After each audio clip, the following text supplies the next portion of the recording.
He was the Emperor of Rome. He had 7,000 soldiers. Outside his walls, 100,000 men were waiting.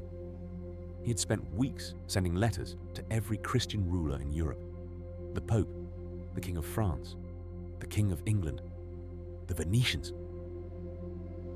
Nobody came. So Constantine XI, emperor of an empire that had lasted 1,100 years, took off his crown, picked up a sword, and walked to the walls to die with his soldiers. His body was never found. This is the story of the last day of the Roman Empire and the Western world that let it burn.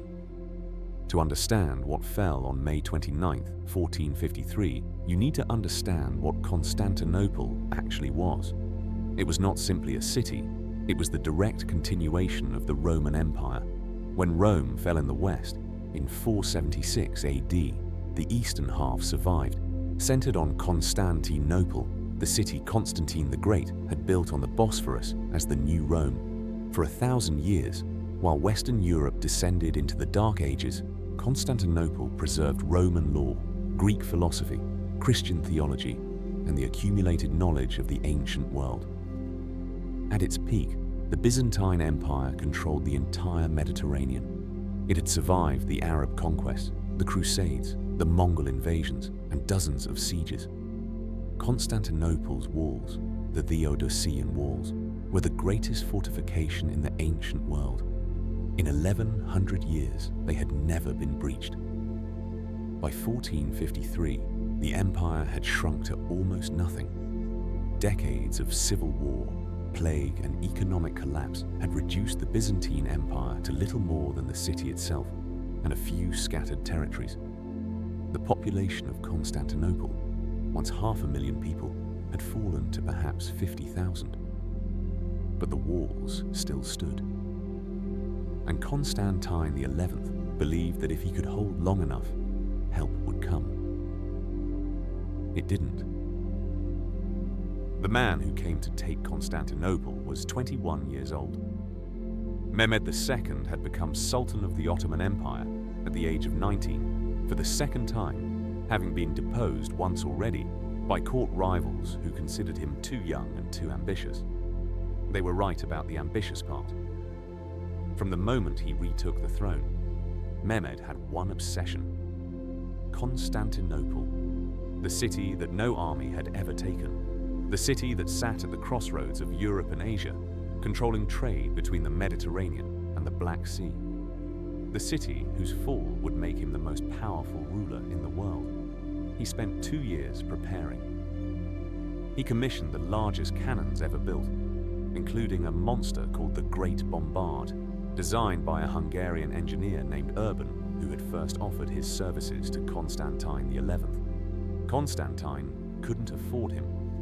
Mehmed could. He built a fortress on the European side of the Bosphorus, Rumeli Hisar-Uh, cutting Constantinople off from supply by sea. He assembled an army of between 80,000 and 100,000 soldiers. He gathered a navy of over 100 ships. Constantine XI had perhaps 7,000 men. Many of them were Genoese mercenaries under a commander named Giovanni Giustiniani, one of the finest military minds of the era, and the man who would hold the walls longer than anyone thought possible. The siege began on April the 6th, 1453. For 53 days, the walls held. The Great Bombard fired at the Theodosian walls day after day. Stone balls weighing hundreds of kilograms smashed into fortifications that had stood for 1,000 years. At night, Byzantine defenders repaired the damage with rubble and timber. Every morning, the bombardment began again. Mehmed tried to get his navy into the Golden Horn, the harbor that protected Constantinople's northern walls, but a chain boom stretched across the entrance kept his ships out. His response was extraordinary. He had his ships dragged overland on greased logs, bypassing the chain entirely, and relaunched them inside the Golden Horn. 70 ships, dragged over a hill, in a single night. Constantine watched from the walls and understood what it meant. His harbor was no longer safe. His walls were crumbling. His men were exhausted. And still, no help came from the west. He sent one last message to the Pope. He received prayers in return. In the early hours of May 29, 1453, Mehmed launched his final assault. Wave after wave of Ottoman soldiers crashed against the walls. The first waves, irregular troops, not Mehmed's best, were sent to exhaust the defenders. For hours, the Byzantines held, cutting down attackers at the walls, fighting with a ferocity born of desperation. Then Giovanni Giustiniani was wounded. The accounts disagree on how serious the wound was, but Giustiniani, the man whose tactical genius had kept the walls intact for 53 days, left the fight. He was carried to a ship in the harbor. When the defenders saw their commander leave, something broke. A small gate, the Kerka Porta, had been left unlocked in the confusion of the night assault. Ottoman soldiers found it, poured through, and appeared behind the Byzantine defensive line. The line collapsed. Constantine XI, when he realized the walls were breached, reportedly threw off his imperial robes so he would not be recognized, drew his sword, and charged into the mass of Ottoman soldiers flooding through the gates. His body was never conclusively identified. Ottoman soldiers streamed into Constantinople. For 3 days, the traditional period Mehmed had promised his troops, the city was sacked. Churches were looted. The Hagia Sophia, the greatest cathedral in Christendom, was converted to a mosque within hours of the city's fall. Scholars, priests, nobles, those who could not flee or pay ransom, were enslaved. The last Roman emperor died fighting in the streets of his city, and the empire that had preserved the ancient world for 1100 years was gone.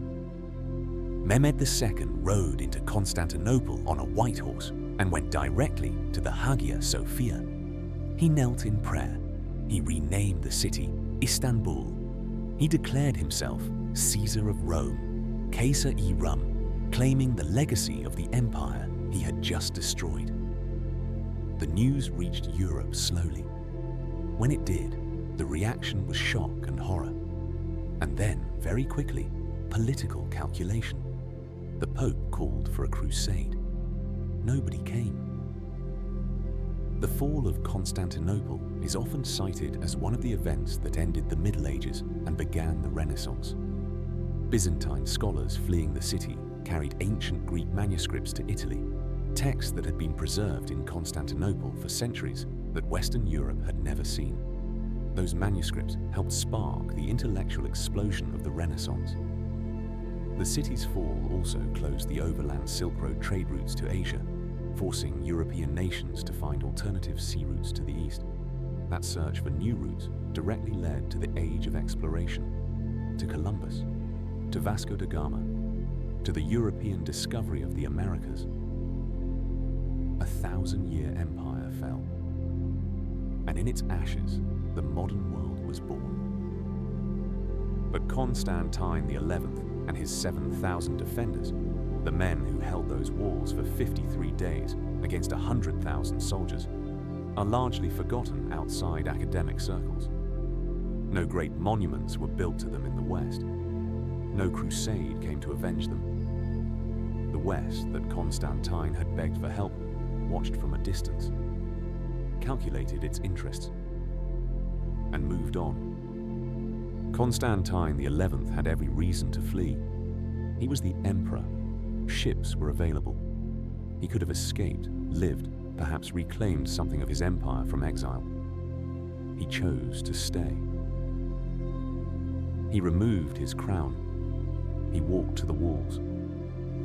He fought as a soldier among soldiers, not as an emperor making strategic decisions from a safe distance, but as a man who had decided that if his city was going to fall, he was going to fall with it. History never even found his body. The Byzantine Empire preserved the knowledge of the ancient world for 1100 years, while Western Europe forgot it. It held the line between the Islamic East and the Christian West for centuries. It gave the Renaissance its intellectual foundation. And when it finally needed the West to return the favor, when Constantine XI sent letter after letter begging for help, the West did the math and decided it wasn't worth the cost. 7,000 men held the walls of a civilization for 53 days. Nobody remembers their names. That is what it means to be lost to history. If you think they deserved better, subscribe. There are a lot more stories like theirs, and history has been quiet about them for long enough.